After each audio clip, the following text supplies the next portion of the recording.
That is my personal observation of Islam's dynamics, where it comes in contact with Hindustan and where it does not. There is a marked difference. So, where it enters the lands of Sindh and Hind and is touched, where it is given protection by the Hindu kings of Sindh, the Prophet's family had to take refuge there. That development of Islam west of Delhi, east of Delhi, where it spread, it has an indigenous character of embedded in Hindustani wisdom, the Vedas. They have an influence on that. Yeah, if you look at the Islamic University of say Jakarta as compared to say the Islamic University in Islamabad. Jakarta has Lord Ganesh as its symbol. It's an Islamic university of much higher standards than Islamic. In Islamic University of Islamabad, if it had Lord Ganesh, it would be burned down, right? So anything that allowed Islam to develop outside invasion, whether it was in Kerala or Tamil Nadu or Bengal or Burma and Malay, southern Philippines, Cambodia, Vietnamese Islam, they are touched by Indian influences. They became indigenous to the soil and took on a culture. You go west of the Himalayas, you west even of Delhi, which was the main brunt of Islamic invasions from Central Asia, Turkey or Iran. There's a complete lack of tolerance. And this is right in front of our eyes and we don't see it. You go to Bengal, you have puja taking place in an island of Islam that is surrounded, it's the only Islamic society that has no border with any other Islamic society. It's an island. Other than Tartaristan, Bengal is the only island of Islam. Everywhere else, Muslim majorities are interconnected with other allies. Right? These developed on their own, the Malays, the Javans, the Borneo people, in Sulawesi and in Thailand, they are comfortable with Lord Buddha. They are comfortable with puja. They will have Holi also.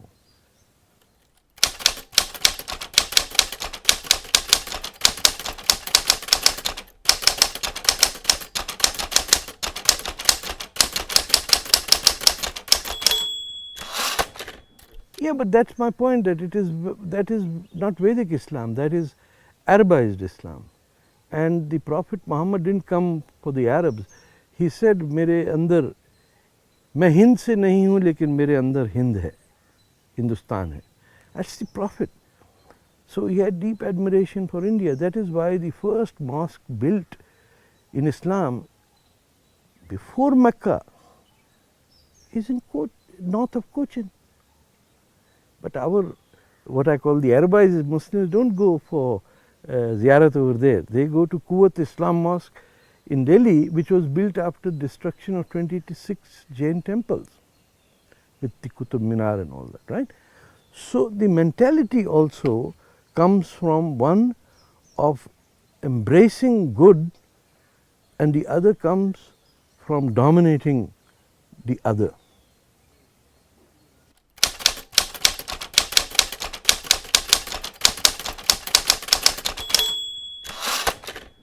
It is because Arab Islam essentially was written and dominated by the enemies of the Prophet Muhammad. The Umayyad dynasty was built on the blood of the Prophet's family. Indian Islam is the place where Islam was embedded by the victims of Arab oppression. The mosque in Kerala, was given by a Hindu king. So these traders are coming here, where will they worship? Give them the land, this is the mosque built in 629. Nobody in the Arab world cares for it.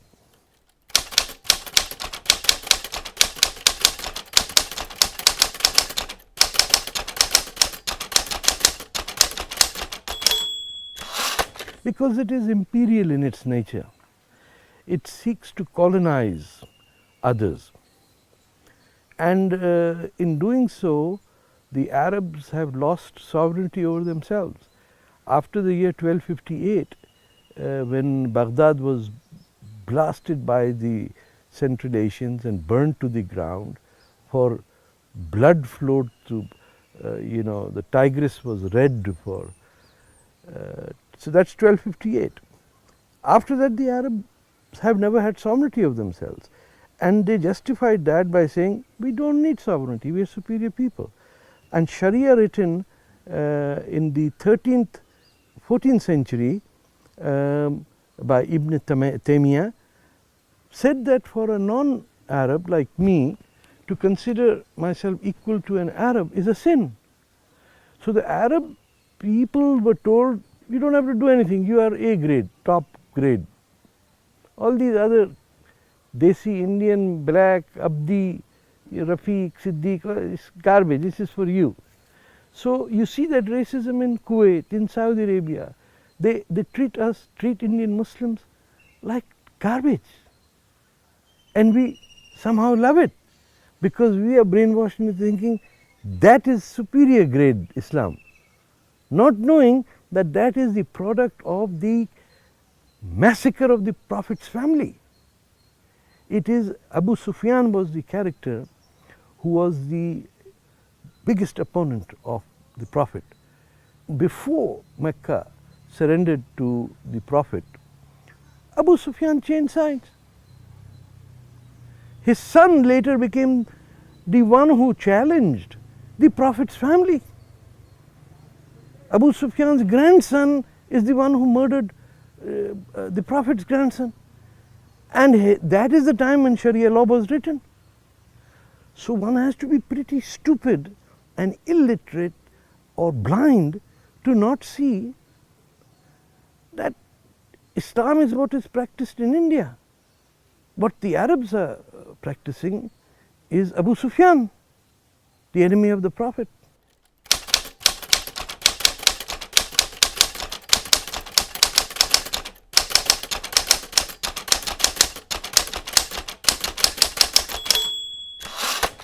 Because of the oil boom, a lot of Indians have gone to work in the oil-rich Gulf area. They used to go to Oman before oil. That Oman was more India than any, Muscat, rupiah chalta tha and all that. The dynamics after 1973 war in the Middle East, two things happened. There was a shock and awe in the Muslim world that Israel could single-handedly defeat the biggest armies that was supported by America and knock them out. And both Damascus and Cairo were within the range of Israeli IDF artillery, and in Golan they went uphill and took over the Golan Heights. They still control that. There was this shock. Oil embargo came. Suddenly oil went from $35 a barrel to $100. The Arabs then had to do literally nothing to be rich. And the trickle-down economics of the Arab oil boom is that every Arab is slightly richer than the rest of us in India. Reason being that this vast network of contracts and investment didn't go into like creating universities of excellence. There's no Harvard in the Arab world. No, so the Keralites and the Tamil Muslims who are already cut off from their links to the northern Indian Muslim because of partition. The first crime has been committed. India's limbs have been amputated. Now the only place where Pakistan Muslim League exists, All India Muslim League, is in Kerala. Imagine that. So it's an identity crisis. Now, once the men are gone to earn money, prior to the oil boom, whether it's a Hindu woman or a Muslim woman, she's working in Kerala, they were the most socially advanced society under Nambudripad's government. Education was there. The CPI was, running the state. I'm talking of the 1959 election. A different. Literacy was 100%. Kerala was the only, where Muslims lived, the only 100% literate people who are Muslims in all the place. So instead of being, unfortunately, instead of using that enlightenment to spread north, to leave the Hyderabadi controlled Islam and the Deoband controlled Islam and the Kashmiri controlled Islam, there are multiple Islams in India. They become wealthy to the extent that their women stopped working. They don't need to work. If you're getting 4 times the income of your manager, why does your wife have to work? So she stays at home. He's not there all the time. Now he's saying, what is my wife doing? I'm there, she can't join me.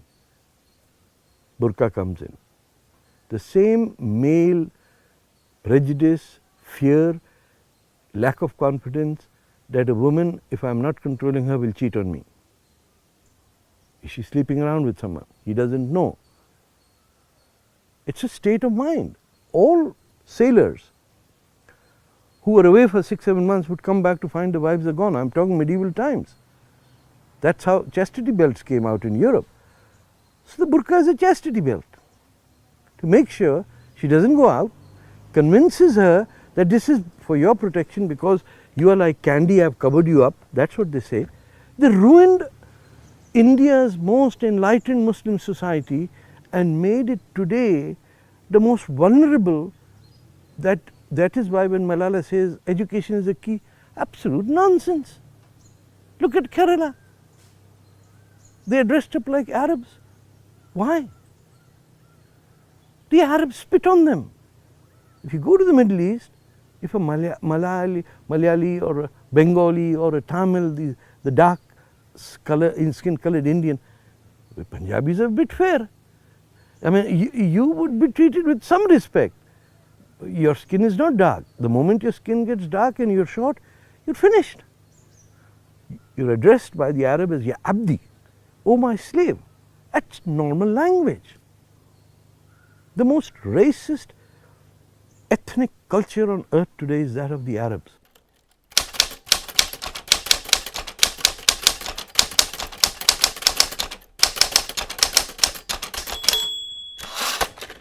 He should come to his senses, read his history. He should understand that he owes a great deal to the Hindus of this land that gave refuge to the Prophet's family. If my parents are helped by someone in the neighborhood, at least I should take some, laddus or something. Like, thank you, aapne ख्याल रखा. इधर उल्टा हिसाब है. You have Khilafat movement, they came out and killed Hindus in during the Mupalla rebellion. That means the leadership is something wrong. There's a sense of superiority complex. And then elements of Kerala society say we are actually Arab settlers. We're not even ethnic Keralites. That is now developing. I mean, I saw the Communist Party of India flag where the red had been changed to green. How I mean, Dange or Nambudripad must be, I don't know if they're in graves or they are, but this is impossible to imagine. And it's happening within our generation. There's no leadership.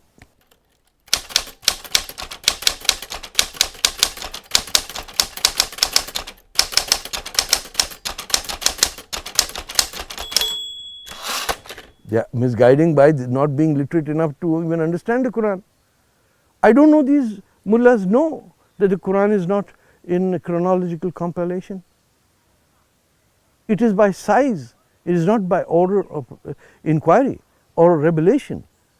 So the opening words of the Quran, which are read, and it says read and write, it doesn't say preach and pray. The whole verse is about, because I created you from a drop. It's profound. It's not the opening words in the Quran. You have to look for it. Kidhar likha? They've jumbled it and put it somewhere in between. Now, to cover up your mistaken compilation, which happened long after the Prophet has died, wouldn't the Prophet support people taking right things? But no, they're carrying on the mistake made by the Arabs and Abu Sufyan's family to print the Quran in such a way. And mind you, this gentleman who set up Muawiyah, who set up the Umayyad dynasty, is the guy who fought against Ali, who is the greatest philosopher, a profound thinker in Islam. The Prophet's son-in-law, his cousin, his daughter was a feminist. I mean, the Prophet's wife was a feminist, Khadija. She was for, I mean, you tell Muslims today, say from Kerala, we want to follow the example of Prophet Muhammad. Alhamdulillah. Then every 24-year-old Kerala Muslim should marry a 40-year-old twice divorced non-Muslim woman. If he doesn't do that, he better shut up and do some seva to somebody else. This is not Islam. That you are emulating the practice of marrying younger girls or selling your daughters to Saudi tourists in Hyderabad for 12-year-olds. Is this what we have become? That the beggars of yesterday are buying our daughters as if they're buying cattle? There's more respect for a camel in Arabia.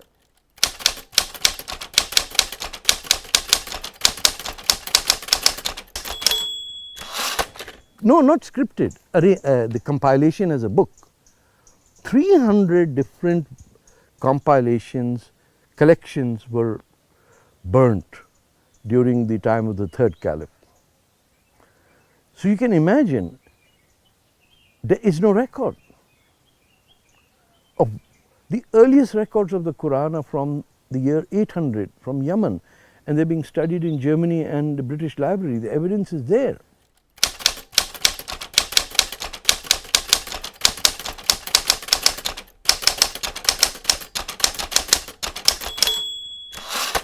Well, there's hardly anything to challenge in the concepts.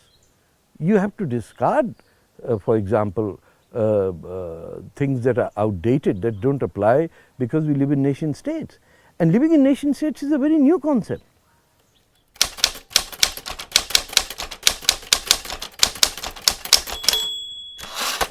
Slavery, it is permitted, I will discard it. Why won't I?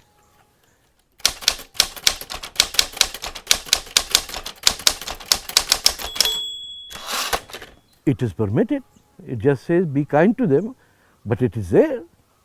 So just because nobody else does it, we are willing to give it up. But what about polygamy? What about first cousin marriages? It's permitted, but it is destroying our, physiologically destroying the entire Muslim community by first cousin marriages, which happens more in the elite upper class than in the working class. So you often find working class Muslims are far more sensible and witty and intelligent than educated ones.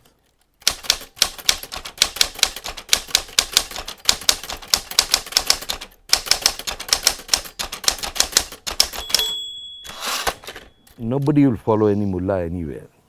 This is vastly exaggerated. These are petty versions of Zakir Naik.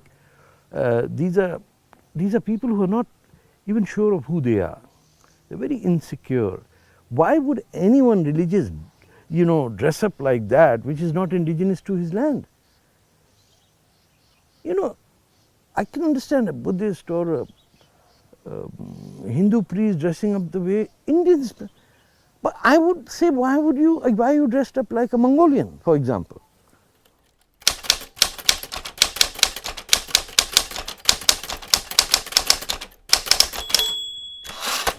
Muslims of India should have Indian names. They, for example, I'll give you 2-3 examples. There are many Indians whose name is Shamsuddin or something like that. Why isn't the name Suraj?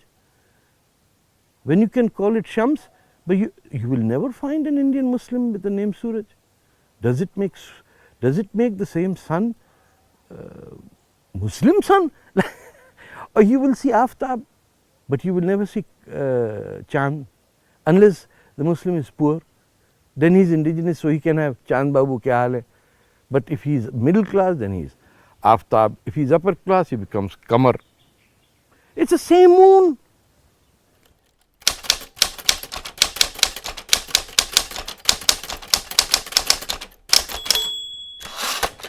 Oh, you can never be a Muslim by wearing a burqa.